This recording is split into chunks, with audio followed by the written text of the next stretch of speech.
વિષય છે આ શિક્ષાપત્રનું દુસ્સંગ અને સત્સંગનું નિરૂપણ. આ બે શબ્દો આપણે ઘણીવાર સાંભળ્યા છે, ઘણી જગ્યાએ વાંચ્યા છે, પણ દુસ્સંગનું સ્વરૂપ શું?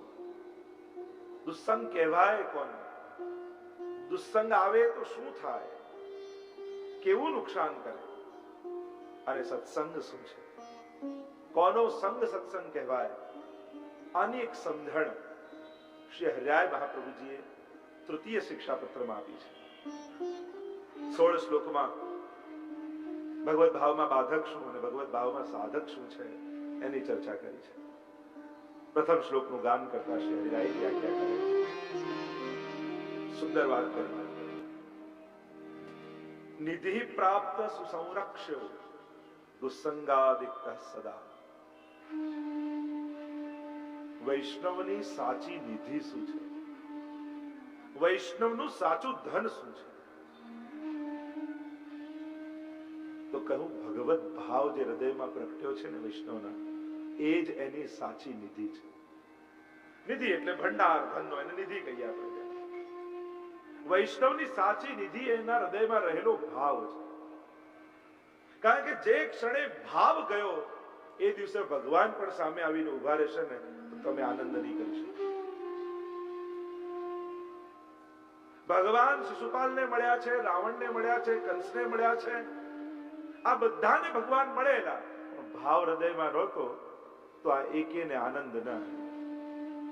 રામને જોઈને રાવણને આનંદ આવ્યો કે વેર થયો? કૃષ્ણને જોઈને કંસને આનંદ આવ્યો? ના. ભગવાન મળવા જ એ ભક્તિ માર્ગની બહુ મોટી ઘટના નથી, ભાવ મળવો એ મોટી વાત છે. કારણ કે ભગવાન મળવા સહેલા છે, ભાવ મળવો દુર્લભ છે. ભગવાન કદાચ મળીએ જશે, પણ જો હૃદયમાં ભાવ ન રહ્યો તો મળેલા ભગવાનને જોઈને પણ દ્વેષ આવશે, ક્લેશ આવશે. એટલે ભગવાન કરતા પણ મોટો છે તમારા હૃદયમાં રહેલો ભગવત ભાવ. કારણ કે જે દિવસે એ જતો રહ્યો એ દિવસે ઉત્તમમાં ઉત્તમ સાધનો, મોટામાં મોટું તીર્થ, શ્રેષ્ઠમાં શ્રેષ્ઠ ગ્રંથ, કોઈ મહાનમાં મહાન ગુરુ એ પણ તમારો ઉદ્ધાર નહીં કરી શકે. એટલે વૈષ્ણવનું સાચું ધન એના હૃદયમાં રહેલો ભગવત ભાવ છે. અને હરિરાયજી કહે છે કે આ સમયમાં કંઈક સાચવવા જેવું હોય તો નિધિ પ્રાપ્ત સુસંરક્ષ્યો, આ જે ભાવની નિધિ મહાપ્રભુજીએ તમને આપી છે એની રક્ષા કરો. ભાવને સાચવો. સાચું ધન વૈષ્ણવનું એ જ છે, જા ધન તે ગોકુલ સુખ લઈયત સગરે કાજ સવારે, ધર્મ હી તે પાયો યહ ધન ધર્મ હી તે પાય. એટલે જ કહ્યું સાચું ધન એ ધર્મ. અને કયું ધન? લૌકિક ધનથી લૌકિક મેળવી શકાય અને અલૌકિક ભાવ રૂપી ધનથી વૈષ્ણવનું સાચું ધન કયું? કે જે ધનથી જા ધન તે ગોકુલ સુખ લઈયત સગરે કાજ સવારે. જે ધનથી સારસ્વત કલ્પમાં પ્રગટેલા પ્રભુના એ ગોકુળનું વ્રજ ભક્તોનું સુખ મેળવી શકાય, વૈષ્ણવનું એ જ સાચું ધન છે. અને એ ધન છે તમારા હૃદયમાં રહેલો ભગવત ભાવ. અહીંયા એ જ કહ્યું, નિધિ પ્રાપ્ત સુસંરક્ષ્યો દુસ્સંગાદિક્ત સદા. અને શેનાથી સાચવવાનું છે? દુસ્સંગથી. દુસ્સંગથી ભાવ સાચવવાનો છે. આપણને પ્રશ્ન થાય કે દુસ્સંગ કહેવાય કોને? તો આગળ એના વિસ્તારથી ઉલ્લેખ શ્રી હરિરાય મહાપ્રભુજી કરશે કે કોનાથી સાચવવા? જેનાથી તમારો ભાવ બગડી જાય, કરમાઈ જાય, વિખરાઈ જાય, ઢોળાઈ જાય, એ બધા દુસ્સંગ છે. દુસ્સંગ એટલે કોઈ બહુ ખરાબ વ્યક્તિ નહીં કે જે વ્યસન કરતો હોય, પાપ કરતો હોય, એ કરતો, એ જ દુસ્સંગ નથી. દુસ્સંગી લોકો એ છે જે તમારા ભાવને હરી જાય છે. એ લોકો ચોર છે. શેની વસ્તુનું ચોરી કરે છે? આપણા હૃદયમાં રહેલા ભગવત ભાવ. અને એટલા માટે હરિરાયજી સ્પષ્ટ દિલ ખોલીને કહે છે, ત્યક્ત્વા અપી લોક સંકોચમ યથા વન્ની જલાદપી. લોક સંકોચ છોડીને પણ ભગવત ભાવની રક્ષા કરવી. આપણે બધા બહુ વ્યવહારુ લોકો છીએ ને, એટલે બીજાના વ્યવહાર અને મન રાખવા માટે ગમે ત્યારે આપણા ધર્મ જોડે આપણે કોમ્પ્રોમાઇઝ કરી લઈએ, આપણા નિયમો જોડે કોમ્પ્રોમાઇઝ કરી લઈએ, આપણા સંકલ્પો જોડે આપણે કોમ્પ્રોમાઇઝ કરી લઈએ. એમ તો હું ઠાકોરજીને ધરીને લઉં છું, પણ આના ઘરે જવાનું છે, જો આના ઘરે નહીં જમું તો ખોટું લાગી જશે, એમ વિચારીને આપણો નિયમ છોડી દઈએ. આમ મારા પાઠ કરવાનો ને સેવા કરવાનો નિયમ છે, પણ જો આને ત્યાં ગયો અને જો આની જોડે વાત ન કરીને સેવા કરવા બેસી ગયો તો પેલાને ખોટું લાગી જશે, આજે સેવા ઓછી કરી દો. આમ કેવલ વ્યવહારિક બુદ્ધિ રાખી અને લૌકિક સાચવવા માટે આપણા અલૌકિકને જો છોડ્યું તો તમારા ભગવત ભાવ રૂપી ધનને હણાઈ જશે, ચોરાઈ જશે. અને એટલે અહીંયા સ્પષ્ટ હરિરાયજી કહે છે, કારણ કે આ એક શુદ્ધ પુષ્ટિ માર્ગીય ગ્રંથ છે શિક્ષાપત્ર, કે જેને પુષ્ટિ માર્ગમાં ચાલવું છે, જેને પુષ્ટિ ભક્તિને સફળ બનાવવી છે, જેને પુષ્ટિ પુરુષોત્તમનો અનુભવ કરવો છે, એના માટેનો આ માર્ગ છે, એના માટેના દિશા સંકેત છે. તમે વ્યવહારુ થઈને કહો પણ એક દિવસ કરવામાં શું છે, 2 દિવસ છોડવામાં શું છે, પછી તો કરવાનું જ છે. પછી લોકો ફિલોસોફીમાં આવી જાય, ધર્મ ન સચવાય ને, બધાની અંદર ભગવાન જ છે ને, પછી એના હૃદયમાં રહેલા ભગવાનને દુઃખ ના થાય, એને ન સાચવીએ તો. લોકો વ્યવહારિક પ્રશ્નોના ફિલોસોફિકલ આન્સર આપવાના, જેને કઈ જ ન કરવું હોય ને એમ કે આપણે તો બધાને માનીએ એટલે સમજી લેવું કે કઈ જ નથી કરતું. લોકો પાછા ના પાડે, એનો એવો ફિલોસોફિકલ આન્સર આપે એટલે લોકોને કન્વિન્સ કરાવી દે, પણ અંદરથી તો એ પણ જાણે છે કે હું આને છેતરી રહ્યો છું, મારું દિલ ચોખ્ખું છે, પછી મારે ક્યાં કઈ કરવાની જરૂર છે. અરે આ તું કે છે, ગામવાળાને પૂછ તો ખબર પડે કે કેટલું દિલ ચોખ્ખું છે. અરે જેનું દિલ ચોખ્ખું થયું હોય એ ઠાકોરજીથી દૂર રહી જ ન શકે, અને ઠાકોરજી પાસે જવાની તારી ઈચ્છા નથી થતી, એ જ બતાવે છે કે હજી તારું દિલ ચોખ્ખું નથી થયું. પ્રભુનો આશ્રય કરવાની તને ઈચ્છા નથી થતી, ભગવત નામ લેવાની તને ઈચ્છા નથી થતી, ભગવત સેવા કરવાની તને ઈચ્છા થતી નથી, એટલે એ જ સાબિતી છે કે હજી તારું દિલ સ્વચ્છ નથી બન્યું. આપણે તો આપણી જાતને ચેક કરી લઈએ, આપણી જાતને કહી દઈએ, અને લોકો એવા ફિલોસોફિકલ આન્સરો ગોતીને લાવે. મંદિર બાંધવાનું હોય ત્યારે લોકોને હોસ્પિટલ યાદ આવે, થિયેટર બંધાતું હોય કે ક્લબ બંધાતું હોય ત્યારે કોઈને હોસ્પિટલ યાદ નથી આવતું. એમ થાય ઓ મંદિરો બાંધવા કરતા દવાખાના બાંધો, આ કરો, પણ એ બાંધો ને કોણ ના પાડે છે? સમાજને સર્વાંગી વિકાસની જરૂર છે, જેટલી હોસ્પિટલોની, જેટલી અનાથાલયની, જેટલી વૃદ્ધાશ્રમની, એટલી જ મંદિરોની પણ સમાજને જરૂર છે. અને બીમાર માટેના ઈલાજની બધા ચિંતા કરે છે, પણ સાજો માણસ સાજો રહે એની કોઈ ચિંતા નથી કરતો. આ સ્વસ્થ વ્યક્તિ, એનું મન સ્વસ્થ બન્યું રહે, એના માટે મંદિરો, આધ્યાત્મિક કેન્દ્રોની જરૂર છે. પણ લોકો ખોટા તર્કો આપી અને પોતાની વાતને સાચી કરવા ઠેર. હરિરાયજી આ તો શુદ્ધ પુષ્ટિ માર્ગી ગ્રંથ છે. જેને શુદ્ધ પુષ્ટિ માર્ગી વૈષ્ણવ બનવું છે, જેને પ્રભુ પરક જીવન જીવવું છે, પ્રભુને જીવનના કેન્દ્ર સ્થાને બેસાડવા છે, એને હરિરાયજી કહે છે ત્યક્ત્વા અપી લોક સંકોચમ, એને લોક સંકોચ છોડ્યું, વિવેક રાખો. કોઈનો અનાદર તો કરાય જ નહીં, કોઈનું અપમાન તો કરાય જ નહીં, પણ લોક સંકોચમાં આવી વ્યવહારી બુદ્ધિ કેવલ રાખી અને ઠાકોરજીને છોડવાનો વારો આવે તો એ ઠીક નથી. પ્રભુ સંબંધી કોમ્પ્રોમાઇઝ કરવાનું આવે તો ઠીક નથી. જે કોમ્પ્રોમાઇઝ કરવા તૈયાર ના થાય, આપણે આ બધા બહુ ઓર્થોડોક્સ લોકો છે, અને જે બધામાં કોમ્પ્રોમાઇઝ કરી લે, આ બહુ પ્રેક્ટિકલ છે, એને અત્યારે સંસારમાં સારો ગણવામાં આવે કે જે બધું છોડવા તૈયાર થઈ જાય. તો દ્રઢતા ક્યારે આવશે? નિષ્ઠા ક્યારે જાગશે? અરે જે ઠાકોરજી માટે નાની નાની ખાવાની કે પેલી વસ્તુએ છોડી ન શકતો હોય, એ ભગવત પ્રાપ્તિની વાત કયા મોડે કરી શકશે? જો ઠાકોરજીને પ્રસન્ન કરવા તિલક કરતા તને શરમ આવતી હોય, અને વિચિત્રતા એ છે, પાપ કરતા આજે કોઈને શરમ નથી આવતી, પુણ્ય કરતા મનમાં શરમ આવે, ક્રોધ કરતા કોઈને શરમ ના આવે, પણ માથે તિલક કરતા બધાને શરમ લાગે, લોભ કરતા શરમ ના આવે, પણ કંઠી ભરતા શરમ આવે. અત્યારની વિચિત્રતા એ છે ને, આપણે બધું જે સારું છે બધું ટાઈમ ફ્રેમમાં બાંધી રાખીએ, અને ખરાબ છે 24 કલાક માટે છૂટી. લોકો અમે ઠાકોરજીનું નામ કલાક લઈએ, હવે સેવા 2 કલાક કરીએ, એ બધું કલાક 2 કલાક માટે. ક્રોધ એ તો 24 કલાક કરવાનો, એને બાંધો ને કલાક માટે. લોભને બાંધો ને કલાક માટે, ઈર્ષાને બાંધો ને કલાક માટે. કોઈ દુર્ગુણોને આપણે ટાઈમ ફ્રેમમાં બાંધતા નથી, પણ બધા જ સદગુણોને ટાઈમ ફ્રેમમાં બાંધે. પુણ્ય કરવું હોય તો એકાદશીમાં જ, બાકી એકે દિવસ નહીં. પુણ્ય કરવા માટે આપણે તો બધી સારા સારા કામો માટે તિથિ તારીખ આ બધું નક્કી કરી રાખીએ, અને ખરાબ કામ માટે એ તો ગમે ત્યારે કરે. આપણી ચતુરાઈ નથી, આપણી હોશિયારી નથી.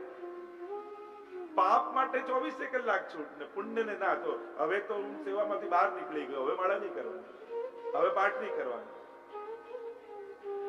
લોકો પૂછે કે સાંજના યમનાષ્ટક કરાય, આમ કરાય, યમુનાજીને શ્રમ પડે. અરે પઠતી સૂર સૂતે સદા સદા જાપ કરે છે. ક્યારે ભગવત નામ લેવું એ પ્રશ્ન જ ખોટો છે. ભગવત નામ તો છોડાય જ નહીં એવી આજ્ઞા છે મહાપ્રભુ. તસ્માત સર્વાત્મના નિત્યમ શ્રી કૃષ્ણ શરણમ મમ. સતત એનું આરાધન, સતત એનું સ્મરણ વૈષ્ણવે કરવાનું. અને એટલા માટે એ પણ ધ્યાન રાખો કે પાપને બાંધી રાખો, પુણ્યને છૂટું મૂકી. દુર્ભાવનાઓને બાંધી રાખો, સદભાવનાઓને ખોલી. લોક સંકોચ છોડીને પણ ભાવની રક્ષા કરો. કારણ કે જો શરમમાં રહ્યા તો ધર્મ હાથમાંથી જતો રહેશે. જેને પુષ્ટિ માર્ગીય જીવન જીવવું, અને સમાજ પણ એવો મેચ્યોર બનવો જોઈએ કે બીજાની ભાવનાને સમજી શકે, બીજાની ધાર્મિક નિષ્ઠાને સમજી શકે, બીજાની શ્રદ્ધાને આદર આપી શકે. જ્યાં સુધી સમાજમાં આવી મેચ્યોરિટી નહીં આવે ત્યાં સુધી પ્રત્યેક નિષ્ઠાથી પુષ્ટિ માર્ગી જીવન જીવનારો એની પરિસ્થિતિ વિપરીત થશે. આપણો વૈષ્ણવ સમાજ એવો મેચ્યોર બને કે જે જીવો મરજાદ લઈ ઠાકોરજી પરક જીવન જીવવા માંગતા હોય એના માટે આપણા સમાજમાં આદર ભાવ પેદા થવો જોઈએ, રિસ્પેક્ટ પેદા થવો જોઈએ. એને આપણે ઓર્થોડોક્સ કહીએ, જુલવાણી કહીને એનો અનાદર નહીં કરવો. કારણ કે બધા મૂકી દેશે તો આપણા સમાજ માટે આઈડિયલ ક્યાં રહેશે, આદર્શો ક્યાં જશે? આપણે કોની આગળ આંગળી ચીંધીને કહીશું કે જો આને પુષ્ટિ માર્ગી વૈષ્ણવ કહેવાય? એવી કોની આગળ આંગળી ચીંધીને કહીશું? આપણા વડીલો આજે આપણે યાદ કરીએ કેવી નિષ્ઠાથી પુષ્ટિ માર્ગને જીવતા, તો આપણે ગર્વથી કહેતા અમારા દાદા આમ કીર્તનિયા હતા, અમારા દાદા આમ મરજાદી હતા, અમારા બા આ રીતે સેવા કરતા. આજે યાદ કરી એક વૈષ્ણવનો આઈડિયલ વ્યક્તિ કે આઈડિયલ વૈષ્ણવ કેવો હોય ત્યારે આપણા વડીલોને યાદ કરીને આપણે આંગળી ચીંધી આપણા બાળકોને બતાવીએ છીએ. પણ શું એ લાભ આપણા બાળકોને મળશે કે આપણી સામે આંગળી ચીંધીને કહી શકશે કે આને વૈષ્ણવ કહેવાય? આજે ઘરમાં બાળકોને આપણે કહી કેમ નથી શકતા? કારણ કે આપણા જીવનમાં કોઈ એવી બાબત જ નથી કે આપણે આપણું એક્ઝામ્પલ આપી એમને ટોકી શકીએ. આ લોકોને કોઈ પુરાણોના, ઇતિહાસોના અને બહુ પ્રાચીન એક્ઝામ્પલો નથી જોઈતા. યુવાનોને મમ્મી પપ્પાના એક્ઝામ્પલ જોઈએ છે. પપ્પા એમ કે હા હું કરું છું તું કર, મમ્મી એમ કે હા હું કરું છું તું કર. આપણી અંદર એ ગુણ આવશે તો આવતી પેઢીને આપણે ટોકીને કહી શકીશું કે જો બેટા મારા જીવનમાં આ હતું અને આને કારણે મેં જીવનમાં આવો આનંદ પામ્યો. તમે આટલા વર્ષોથી હવેલી જાઓ, તમારી અંદર પરિવર્તન નહીં દેખાય તો દીકરાઓ જ કહેશે કે તમે બા 20 વર્ષથી હવેલી જાઓ છો, તમારામાં તો કઈ ફેર પડ્યો નહીં, હું જઈને શું કરું? હવે એક જ જે ડોક્ટર પાસે તમે જતા હો, 10 વર્ષથી એક જ ગોળી ખાતા હો, છતાંય તમારો રોગ ન જતો હોય તો એ ગોળી બીજો કોઈ ખાય? ના. તો એવું જ થાય કે આપણે જે ગોળી ખાવા જઈએ આપણામાં ફરક નથી બતાવતા, તો આપણે કેમ કરીને કહીશું કે તું હવેલીએ જા, તું સત્સંગ કર, તું સેવા પધરાવ, તું આનું વાંચન કર? કારણ કે આપણી અંદર આપણે પરિવર્તન કરીને બતાવતા નથી. ઇતિહાસોના અને પુરાણોના એક્ઝામ્પલ આજના બાળકોને નથી જોઈતા. એને તો ઘરમાં કેવું વાતાવરણ, કઈ રીતે જીવાય છે, કઈક આદર્શતા છે કે નહીં, એ જ્યારે જુએ ત્યારે એના પર પ્રભાવ પડતો હોય છે. હરિરાયજી સ્પષ્ટ કહે ત્યક્તા આપી લોક સંકોચમ. જેને ભક્તિ કરવી છે એને સંસારની શરમ રાખવી નહીં. અને આજકાલનો સમય તો બહુ સારો છે, ખુલ્લા હૃદયનો, અને બધા એકબીજાની વાતને માન આપનારા છે. અત્યારનો જે હવે જો સમય આવી રહ્યો છે એમાં દરેક લોકો એકબીજાના વિચારને આદર આપે છે. કેમ ન કહી શકાય આપણા પરિવારને બેસાડીને કે જો અમારે ભક્તિમય જીવન જીવવું છે, મહાપ્રભુજીની આજ્ઞા છે અસમર્પિત વસ્તુ નામ તસ્માદ વર્જનમાચરે, સર્વ સમર્પિતમ ભક્ત્યા કૃતાર્થોસી સુખી ભવ, કૃષ્ણ સેવા સદા કાર્ય. આ બધી મહાપ્રભુજી આજ્ઞા કરી છે. અને અમારે મહાપ્રભુજીની આજ્ઞામાં હવે જીવન જીવવું છે. આખું જીવન તો અમે નોકરી કરવામાં, ધંધો કરવામાં, સંસાર સાચવવામાં, તમને બાળકોને મોટા કરવામાં અમે ગાળ્યું, પણ હવે અમે ભક્તિમય જીવન જીવવા માંગીએ છીએ. શું તમે બધા અમને સાથ આપશો? આમ જો પરિવાર આગળ વાત મૂકવામાં આવે તો નિશ્ચિત કહું છું, આજનો યુવાન એટલો સમજદાર છે કે સારી વાતને જરૂરથી સપોર્ટ કરે છે, પણ સારી વાત સારી રીતે પ્રગટ કરતા આવડવી જોઈએ. નાની નાની વાતે પર ઠાકોરજીના નામે ઝઘડો જ કર્યા કરો અને પછી એમ તો અમને ભક્તિ જ નથી કરવા દેતા, નામ જ નથી કરવા, કારણ કે સારી વાતને સારી રીતે આપણે સમજાવતા નથી. બેસીને ખુલ્લા હૃદયથી વાત કરો ઘરમાં કે અમારે આ રીતે રહેવું છે, અમારે આ રીતે જીવવું છે, અમને આમાં આનંદ આવે છે. જેમ તને બધી લૌકિક વાતોમાં, લૌકિક ક્રિયાઓમાં, લૌકિક કરવા ફરવામાં તને જેમ આનંદ આવે છે, અમને અમારે ભક્તિ કરવામાં ઠાકોરજીમાં આનંદ આવે છે, અમને એમાં જીવનની સફળતા લાગે છે. અને જો ખુલ્લા હૃદયથી વાત મૂકશો તો નિશ્ચિત વાત કહું છું કે ઘરના બધા જ લોકોનો સપોર્ટ તમને મળશે, બધાનો સાથ મળશે. એટલે લોક સંકોચને છોડીને પણ યથા વન્ની જલાદપી, જેમ જળથી અગ્નિને સાચવવામાં આવે એમ દુસ્સંગથી આપણા ભાવને હંમેશા સાચવતા રહે. અગ્નિ હોય ત્યારે આપણે સાચવીએ કે એમાં પાણી ન પડી જાય, કારણ કે અગ્નિને બુઝાવી દે. એમ જ દુસ્સંગ જો જીવનમાં આવ્યો તો તમારા ભગવત ભાવને બુઝાવી દેશે. અને એટલા માટે થોડાક સંકલ્પો જીવનમાં રાખો, કેટલાક નિયમો નિયમો જીવનમાં રાખો, કારણ કે નિયમો હશે ને તો દ્રઢતા બની રહેશે. બહુ મોટા થાય ની જરૂર નથી, નાના નાના સંકલ્પ, 3 યજ્ઞાષ્ટક રોજ કરીશ અને કઈ પણ થાય કરવાનું જ. અષ્ટાક્ષરની માળા ફેરવીશ, ઠાકોરજીની રોજ જારીજી તો ભરવાની. નાના નાના સંકલ્પો જીવનમાં સ્વીકારતા અને એ સ્વીકારશો ને તમારી શ્રદ્ધા મજબૂત થતી જશે. કારણ કે મન નબળું રાખશો ને, બધે કોમ્પ્રોમાઇઝ કરવાની વૃત્તિ રાખશો ને તો મન પણ નબળું બની જશે. આ જે થોડું છોડતા જશો ને તો ઠાકોરજી બધું છોડાવી દેશે. આ વાત નિશ્ચિત છે. આજે નહીં કરું તો ચાલશે, કાલે નહીં કરું, થોડું થોડું છોડવાની વૃત્તિ આવી ને તો એક વાત સેવા પણ છોડવાનો વારો આવશે, એક વાત એવું થઈ જશે. અને એટલા માટે દ્રઢ કરીને દ્રઢતાપૂર્વક આગ્રહપૂર્વક સેવા કરવી. તે જૂના લોકોમાં કેટલો આગ્રહ હતો, મારા ઠાકોરજીને આ નહીં ચાલે, આ જ જોઈશે, ઠાકોરજીનું આ કરવાનું જ, પ્રભુને તો આ રીતે ભોગ ધરવાનો જ, પ્રભુને તો એક ભોગમાં જોઈએ જ. કેવો આગ્રહ રાખીને સેવા કરે. કારણ કે આ પુષ્ટિ માર્ગ છે ને, અહીંયા તો આગ્રહ જ અનુગ્રહનું કારણ બનતો હોય છે. તમારો જેટલો આગ્રહ મજબૂત સેવા કરવાનો, એટલો જ અનુગ્રહ શીઘ્ર થશે. જો જીવનમાં ભગવત કૃપાને અનુભવવા ઈચ્છતા હો તો આગ્રહ બનાવી રાખો. અને વાર્તા સાહિત્યનું પ્રમાણ આપે છે કે કેટલા પ્રસંગો એવા છે જ્યારે વૈષ્ણવે ટેક રાખી છે તો એ ટેક ઠાકોરજી સાચવી. જે વૈષ્ણવે ટેક રાખી અને ટેક ઠાકોરજી એમની સાચવી. તો આ નિયમ, આ ભાવના, જેમ જલથી રક્ષા કરીએ એમ અગ્નિને સાચવવો, ભગવત ભાવને સાચવવો, લોક સંકોચ છોડીને. કાલે મેં કહ્યું શેઠ પુરુષોત્તમ દાસ ગોબર વીણતા ગાયન, આટલા મોટા છે દામોદર સંભલવાળા, ઠાકોરજીની સેવામાં લોક સંકોચ છોડીને જલ ભરવા માટે જતો. કે લૌકિક કરતા શરમ આવે, ભગવત સેવા કરવામાં શેની શરમ? અને પોતાના માથે ગાગર રાખી ભર બજારમાં નીકળતા. આ લોક સંકોચ છોડીને પણ સેવા કરતા. ભગવત ભાવને ગોપ્ય રાખવો એક જુદી વાત છે અને લોક સંકોચ રાખવો એ જુદી વાત છે. પ્રગટ કરવાની ભાવના નથી, પણ લોકોની શરમે છોડવાની ના છે. ભગવત ભાવ ગુપ્ત રાખવો. બધા આપણી વાહવા કરવા લાગે એવી પરિસ્થિતિ આવતી હોય તો આપણા ભાવને ગુપ્ત રાખવો. પણ લોકોની શરમ ને લોકોની સંકોચને કારણે ધર્મ છોડવા લાગીએ એવી પરિસ્થિતિ નહીં આવવા દેવી. બીજા શ્લોકમાં શ્રી હરિરાયજી આજ્ઞા કરે કે જેમ સત્સંગના પાત્રમાં જેમ જલ પર અગ્નિ રાખીએ તો અગ્નિ બુઝાઈ જાય કે જલ રેડીએ તો, પણ એ જ જલને કોઈ પાત્રમાં ભરીને પછી અગ્નિ ઉપર રાખવામાં આવે તો એ અગ્નિ જલને બાળી નાખતું હોય છે. તો આ સત્સંગનું પાત્ર એવું છે કે સત્સંગનું પાત્ર તમારું હૃદય જો બન્યું તો એમાં લૌકિકતા, લૌકિક ભાવ પણ બહુ વાર સુધી ટકી નહીં શકે. ઠાકોરજી જેને સ્વીકારવા માંગતા હોય ને એનું મન પ્રભુ લૌકિક થવા દેતા નથી. હરિણા એ વિનિર્મુક્તા તે મગ્ના ભવસાગરે. અને જેનું મન બહુ જ લૌકિક હોય તો માની લેવું કે ઠાકોરજી આને ભવસાગરમાં ડૂબવા માટે છૂટો મૂકી દે. અને બહુ લૌકિકમાં ફાવતું ન હોય અને ચિત્ત અલૌકિક બનવા માટે તત્પર હોય તો માનવું કે પ્રભુએ હાથ પકડી રાખ્યો છે. તો સત્સંગના પાત્રમાં જ્યારે આ લૌકિકતાને પણ મૂકીએ છીએ ને તે લૌકિકતાને બાળી નાખે છે.